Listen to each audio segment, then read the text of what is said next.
Buenos días, profesor.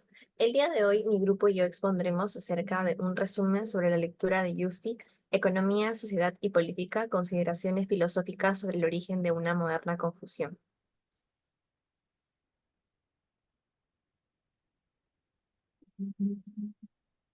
El texto abarca un análisis crítico de las paradojas dentro de la modernidad, centrándose particularmente en la interacción entre la racionalidad, la sociedad y la política. Además, se profundiza en la obra filosófica de Kant, destacando su intento de racionalizar la filosofía y la civilización moderna a través de sus obras críticas, como en la crítica de la razón pura, en la cual se abordan las condiciones del conocimiento objetivo, la crítica de la razón práctica, que estudia el problema de la racionalidad en las relaciones intersubjetivas, y la crítica del juicio, que analiza las peculiaridades de la experiencia estética. Sin embargo, la ambición de Kant de unificar sistemáticamente estos dominios siguió sin cumplirse, ya que se expuso la naturaleza paradójica del proyecto de la modernidad. En este texto también se aborda el surgimiento de la autonomía social, la influencia de la filosofía política de Locke, particularmente al delinear la transición del estado de naturaleza a la sociedad civil. Se enfatiza las complejidades de la modernidad, encapsulando las tensiones entre racionalización, autonomía social, autoridad política, dando forma al discurso filosófico sobre civilización y gobernanza. Además, esta proporciona un análisis crítico de las paradojas dentro de la modernidad, centrándose en la interacción entre la racionalidad, la sociedad y política, así como en las obras filosóficas de Kant y la influencia política de Locke. En el primer capítulo, titulado sobre la etimología de nuestros conceptos, se explora la etimología de conceptos clave como sociedad, sociedad civil, sociedad política, sociedad burguesa y Estado, revelando su equivalencia a lo largo del tiempo y reflexionando sobre la relación que tienen estos términos según Aristóteles. Se destaca que estos términos son equivalentes desde una perspectiva etimológica, ya que son traducciones de las versiones latinas más difundidas de las expresiones utilizadas por Aristóteles para designar la realidad sociopolítica en su conjunto. También se enfatiza que si bien la etimología no puede usarse como un criterio para determinar el significado actual de un concepto, la equivalencia lingüística de estos términos es significativa, ya que se revelan las modificaciones esenciales en sus significados a lo largo del tiempo. Por ello, es necesario proporcionar un análisis histórico y lingüístico de términos clave relacionados con la realidad sociopolítica, con el objetivo de arrojar luz sobre los cambios en sus significados a lo largo del tiempo y las implicancias para el pensamiento filosófico y político moderno. En el segundo capítulo, titulado La preeminencia del status civilis en la antigüedad, se profundiza en Aristóteles y en sus traducciones lingüísticas, destacando la evolución conceptual y la oposición moderna entre el estado natural y estado civil, o status naturalis y status civilis. En este capítulo, mm, se abarca el significado histórico y filosófico del concepto de estado civil en la antigüedad, además de profundizar en las traducciones y términos clave como koinonia politique, que significa comunidad política, y polis, que significa ciudad-estado, que luego fueron traducidos al latín como societas civilis y civitas. Se analiza la evolución etimológica y conceptual de estos términos, destacando su equivalencia y sus modificaciones esenciales en sus significados. Además, se examina la oposición moderna entre estado natural y civil, arrojando una reducción de sociedad a política, y también que ayuda a diferenciar las esferas de actividades políticas de las actividades económicas. Por ello, sobre el contexto histórico y filosófico, es importante entender su implicancia para luego ver el desarrollo del pensamiento social y político.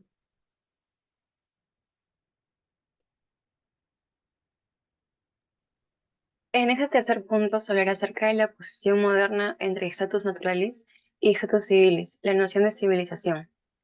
En la época moderna, los filósofos políticos emplearon términos latinos como societas civilis o política para entender la realidad social. Un ejemplo es el proyecto de filosofía civilis de Thomas Hobbes. Aunque rechazó la perspectiva de Aristóteles sobre la política, Hobbes usó sus términos para describir esta nueva disciplina.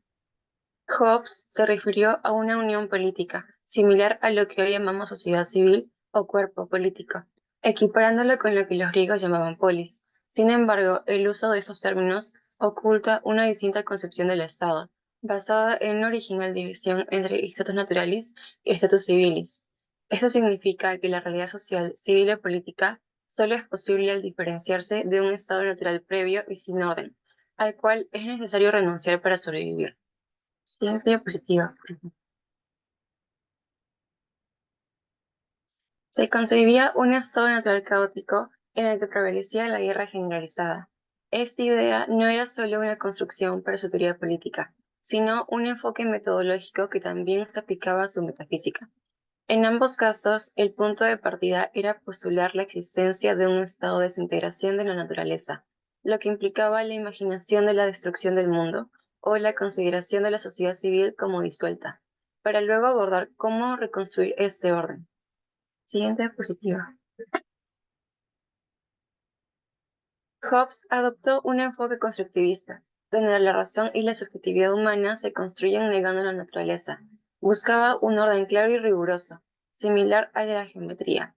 Tanto en lo físico como en lo político, Hobbes creía que en un estado de guerra las personas priorizaban seguridad, lo que requería reconstruir el Estado. Para él, el Leviatán representaba un ejemplo de sociedad civil basada en los individuos como base y justificación de las estructuras sociales y políticas, concebido como una obra de arte. De esta forma, cuestionaba la prioridad del orden natural o social e impulsaba el desarrollo de una sociedad civilizada y un ideal de civilización. Esta división entre lo civil y lo natural marcaba un cambio fundamental en la historia de la cultura europea, promoviendo el desarrollo de la sociedad civil y una diferenciación entre lo social y lo político dentro de la comunidad política. Siguiente diapositiva, por favor. En este cuarto punto se hablará acerca de la reducción de la sociedad política, de la sociedad a la política. En la primera parte se trata de la política contra la sociedad, el modelo de Hobbes. Thomas Hobbes postuló una única forma de organización sociopolítica, contrastada con el estado natural, que denominaba tanto sociedad civil como sociedad política. De su perspectiva, esa sociedad surgía a partir de un contrato entre individuos en conflicto entre sí. Hobbes argumentaba que ese contrato era un acto necesario, por lo tanto, la única fuente legítima de legalidad. Para respaldar esta posición, atribuía a los individuos aislados del estado natural dos características fundamentales: el deseo natural y la razón natural. La primera explicaba el derecho limitado de propiedad que cada individuo poseía por naturaleza, mientras que la segunda hacía referencia al cálculo que cada individuo realizaba sobre los riesgos de ejercer ese derecho, principalmente el riesgo de muerte. Basándose en estos principios, Hobbes tenía que era imperativo el contrato. Para preservar sus vidas, los individuos debían convenir en limitar su libertad. Siguiente diapositiva. Su planteamiento es paradójico. Al aceptar el contrato social, los individuos aparentemente ejercen su libertad al otorgar legitimidad al poder político, pero al mismo tiempo renuncian a sus derechos individuales, limitando su autonomía. Además, esta aceptación presupone la validez de las reglas que el contrato establece, generando una paradoja lógica. Finalmente, los individuos deben seguir al monarca, e incluso si va en contra de sus principios morales, para garantizar la estabilidad del Estado. Siguiente, por favor. La teoría política de Hobbes se desarrolló en el contexto de la larga guerra religiosa histórica, lo que lo llevó a publicar su obra decisiva. Su objetivo era demostrar la legitimidad de la monarquía absoluta para eliminar las causas de la guerra, cuyas causas representaban una amenaza constante para la supervivencia. Así, la teoría política de Hobbes reducía la sociedad a la tierra, aunque cuando hablaba de sociedad civil, se refería a la organización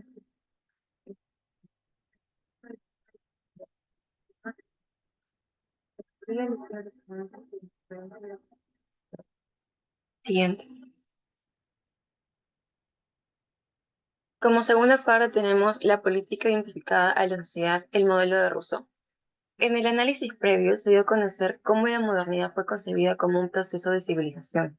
Sin embargo, Jean-Jacques Rousseau cuestionó esta perspectiva al atribuir la desigualdad entre los seres humanos al surgimiento de la propiedad, vista como un símbolo de la civilización. En su obra, Rousseau propuso un modelo político que destacaba la identificación del individuo con el Estado, lo que conllevaba de una reducción de la sociedad a la política.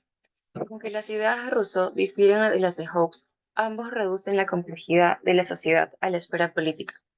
Rousseau utilizaba la ficción de un estado natural para ilustrarle cómo la civilización corrompió la igualdad y la solidaridad entre los hombres. Bajo su perspectiva, el paso del estado natural al civil implicaba un cambio moral y ético, donde la justicia reemplaza los instintos y las acciones se orientan hacia el bienestar colectivo. La voluntad general, según él, se forma cuando los individuos se identifican con el interés de la comunidad, considerando cualquier discrepancia con la voluntad particular como insignificante en términos políticos. A pesar de su crítica de la sociedad civilizada, Rousseau defiende una unidad política que no permite otras formas de organización social. Sus ideas similares en este aspecto a las de Hobbes dejan de lado las acciones individuales.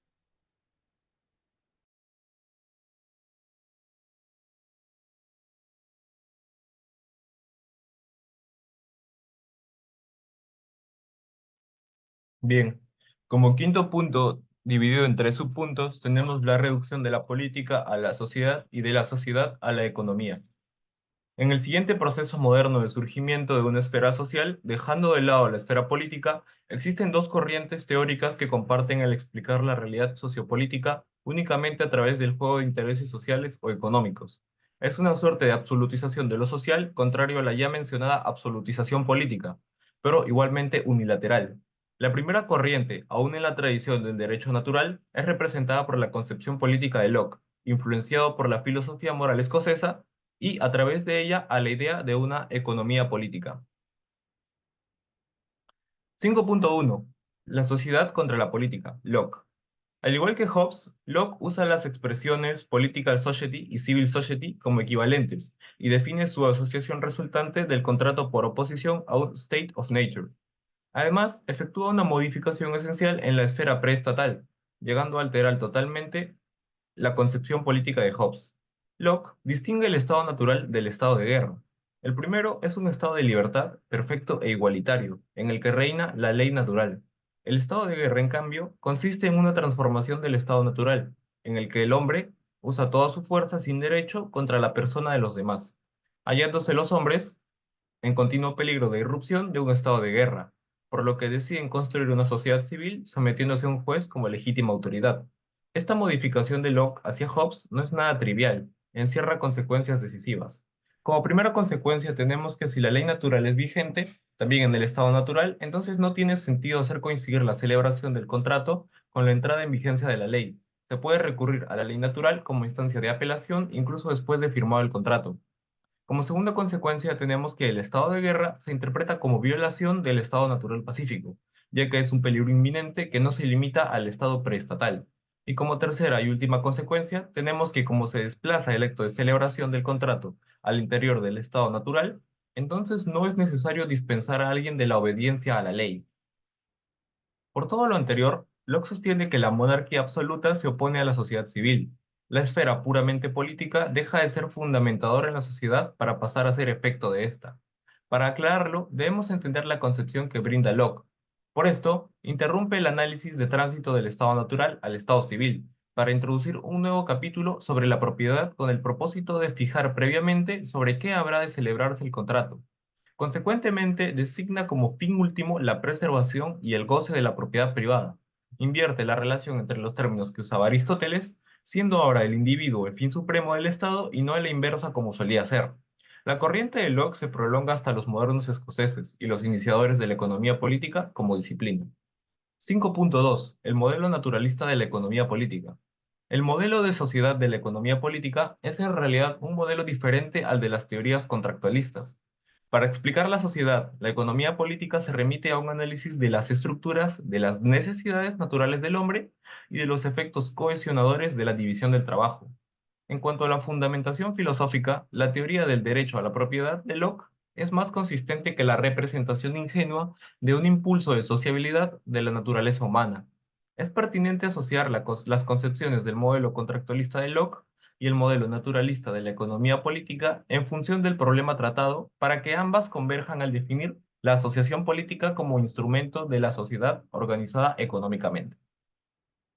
Muy aparte de esto, Montesquieu influyó en ellos con una de sus tesis centrales, donde es posible exponer la sucesión de épocas históricas en forma de un desarrollo progresivo de tipos cada vez más diferenciados de sociedad o de modos más complejos de producción. Tenemos como quinto punto 5.3 la sociedad utópica de los enciclopedistas. La segunda corriente reposa sobre una posición histórico-filosófica análoga, sin relación directa con el desarrollo económico. Su expresión más clara está en los enciclopedistas, quienes reclaman para sí la autoridad de Montesquieu. En su caso, el modelo de fundamentación de la sociedad civil también se desplaza de la esfera política a la social. El ideal abstracto de sociedad se proyecta al mundo entero. La sociedad civil nace de un contrato formal o tácito entre todos los hombres en virtud de su derecho natural. Esta unión es la sociedad civil o política. Todos los hombres de un mismo país, nación e incluso mundo conforman una sociedad universal. Esta concepción de la sociedad adquiriría un tono combativo en contra de aquella forma de poder político que no deja a la sociedad ningún espacio libre. El documento más elocuente de esta evolución es el llamado Bosquejo de un cuadro histórico de los progresos del espíritu humano de Condorcet. Ambos aspectos, universalización de la sociedad y su interpretación como proceso de civilización, se hallan unidos. El objetivo de toda esta asociación política es la conservación de los derechos naturales e imprescriptibles del hombre. Ya como sexto y último punto, pasa la diapositiva, por favor. Hemos visto cómo los conceptos de economía, sociedad y política resultan ser modelos totalizantes rivales que fragmentan la realidad de la que pretende dar cuenta. Ilustramos esta paradoja exponiendo diferentes modelos de sociedad entre los teóricos modernos, mostrando que en todo se efectúa una reducción de la totalidad, aunque no siempre en el mismo sentido. Hobbes y Rousseau privilegiaban el factor contractual y ofrecen por eso una concepción política de la totalidad en la que no hayan explicación de los fenómenos institucionales ni los mecanismos del mercado. Locke y los enciclopedistas privilegian, por el contrario, la naturalidad del intercambio de intereses, haciendo de ella el sustento de una concepción social de la totalidad, en la cual el orden político pasa a ser instrumental. La economía política es una variante de esta última tendencia. Elimina el factor contractual en aras de una concepción naturalista de la sociedad como producto espontáneo de la división del trabajo. Desde el siglo XIX, sobre todo a partir de Hegel, se ha impuesto una distinción conceptual entre sociedad civil y Estado, pretendiendo evitar las definiciones unilaterales del pasado y aspira a ofrecer una visión globalizante de la totalidad social. Eso ha sido todo en esta oportunidad. Muchas gracias por su atención, estimado profesor.